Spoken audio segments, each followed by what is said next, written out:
Écoute les conseils et reçois l'instruction, afin que tu sois sage dans la suite de ta vie. Il y a dans le cœur de l'homme beaucoup de projets, mais c'est le dessein de l'Éternel qui s'accomplit.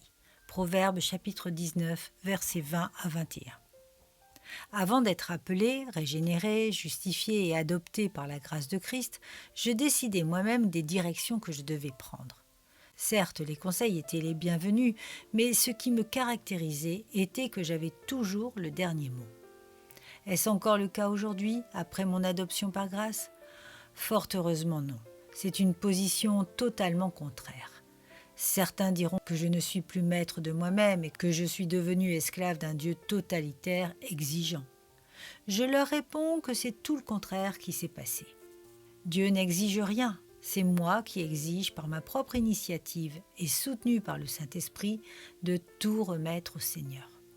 Pourquoi, me direz-vous ? Parce qu'il est parfait et qu'en le laissant agir à ma place, je suis assuré de réussir. Écoutons sur ce point ce que nous déclare la parole de Dieu dans le psaume 1 du verset 1 à 3. Heureux l'homme qui ne marche pas selon le conseil des méchants, qui ne s'arrête pas sur la voie des pécheurs et qui ne s'assied pas en compagnie des moqueurs, mais qui trouve son plaisir dans la loi de l'Éternel et qui la médite jour et nuit. Il est comme un arbre planté près d'un courant d'eau qui donne son fruit en sa saison et dont le feuillage ne se flétrit point. Tout ce qu'il fait lui réussit. Mes amis, quelle libération de ne dépendre que de Jésus pour vos projets, pour votre vie, car il est saint et pur. Il ne suffit pas de le dire et je vous invite à tout remettre à Christ si vous êtes encore en lutte avec votre chair et à lui faire confiance. D'une vie rationnelle, il nous faut passer à une vie de foi et ne plus nous appuyer sur nos propres limites, mais sur l'esprit infini de Dieu.